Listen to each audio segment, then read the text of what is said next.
Fakta baru mencuat dari kasus pelecehan seksual terhadap pasien anak disabilitas yang dilakukan mantan perawat RS Pertamina Cirebon berinisial DS, 41.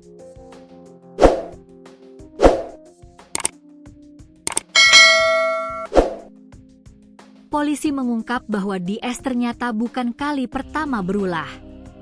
Tindakan serupa pernah dilakukannya sejak tahun 2019 di rumah sakit lain di luar wilayah Cirebon.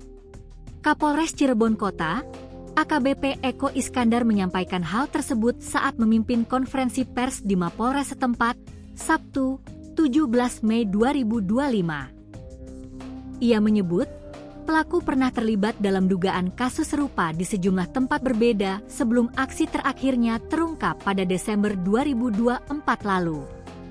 Adapun juga untuk pelaku ini, sebelum kejadian bulan Desember ini, juga sempat ada beberapa kali kejadian di rumah sakit yang sama yang dilaporkan, ujar Eko kepada awak media.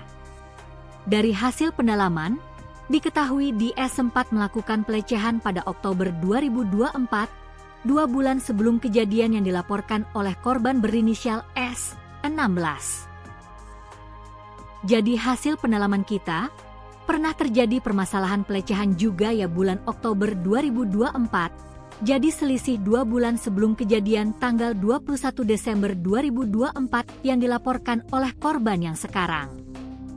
Namun saat itu tidak ada laporan, ucapnya. Lebih jauh, Eko menambahkan, pada tahun 2019 hingga 2020, DS juga pernah dilaporkan atas dugaan tindakan serupa di rumah sakit lain yang berada di luar wilayah hukum Cirebon. Ini juga terjadi pelecehannya kepada pasien, namun tidak menjurus ke tindakan seksual. Di mana sempat terjadi permasalahan juga pada saat itu, jelas dia. Berdasarkan keterangan saksi, tindakan DS dinilai memiliki kecenderungan asusila. Oleh sebab itu, polisi berkomitmen akan mengawal proses hukum hingga tuntas. Sehingga ini juga bukti petunjuk dan juga dari beberapa saksi juga menerangkan untuk perilaku dari tersangka ini yang memang penjurus ke arah asusila.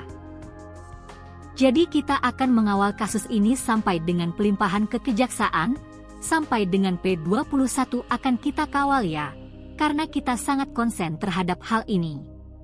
Ini suatu hal yang tidak dibenarkan, katanya. DS sendiri ditetapkan sebagai tersangka atas dugaan pelecehan seksual terhadap pasien perempuan anak disabilitas yang dirawat di ruang isolasi RS Pertamina Cirebon pada 26 Desember 2024. Korban diduga mendapat perlakuan tidak pantas sebanyak 3 kali oleh tersangka selama masa perawatan. Kasus ini mencuat setelah korban menceritakan pengalaman pahitnya kepada sang ibu, NH, 38, pada akhir April 2025. Anak saya cerita, MA, itu dokter yang di rumah sakit pernah masukin anunya ke saya. Saya tanya, dokter yang mana? Ternyata itu perawat, ujar NH, saat diwawancarai beberapa waktu lalu. Pihak keluarga sempat mengikuti 3 kali mediasi dengan pihak rumah sakit, namun tak membuahkan hasil. Akhirnya, laporan resmi dilayangkan ke Polres Cirebon Kota pada 5 Mei 2025. Harapannya minta keadilan anak saya aja, kasihan, traumanya seumur hidup. Anak saya suka teriak-teriak sendiri, ngelamun sendiri, ucapnya. Kapolres menjelaskan bahwa penyidikan telah dilakukan secara menyeluruh. Sebanyak 24 orang saksi telah diperiksa dan 15 dokumen penting turut disita. Yang paling penting ini adalah terkait dengan jadwal piket yang bersangkutan, karena tersangka ini sebagai perawat. Sudah kita klopkan, kita sinkronkan dengan semua alat bukti yang kita dapatkan dan juga keterangan saksi, jelas Eko. Tersangka DS dijerat dengan pasal persetubuhan terhadap anak di bawah umur berdasarkan UU Perlindungan Anak serta tindak pidana kekerasan seksual. Ancaman hukuman maksimal 15 tahun penjara kini membayangi dirinya. Dalam konferensi pers, DS tampak tertunduk lesu mengenakan kaos tahanan biru dengan wajah tertutup masker. Sementara itu, Humas RS Pertamina Cirebon, Ruswadi, menyampaikan bahwa pihak rumah sakit menerima aduan dari keluarga korban pada 29 April 2025. Ya, soal adanya dugaan pelecehan yang dilakukan oleh oknum perawat RS Pertamina Cirebon, memang ini kita ada aduan tanggal 29 April.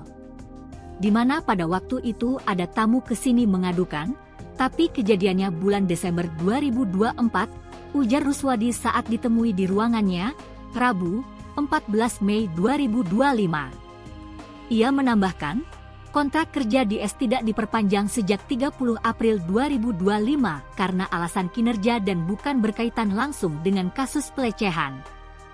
Penilaian di 6 bulan sebelumnya, beliau kan masih karyawan kontrak, itu kinerjanya kurang. Jadi 1 bulan sebelumnya si karyawan ini sudah dipanggil, bahwa tidak akan diperpanjang. Artinya tidak ada hubungannya dengan kasus tersebut, memang murni karena kinerja, ucapnya. Ruswadi juga membenarkan bahwa telah dilakukan mediasi, namun tak mencapai kesepakatan. Kalau soal mediasi, memang sudah kita lakukan di beberapa kali pertemuan, cuma tidak mencapai titik temu. Alasannya, si korbannya merasa si pelaku tidak merasa, saling bantah, jelas dia.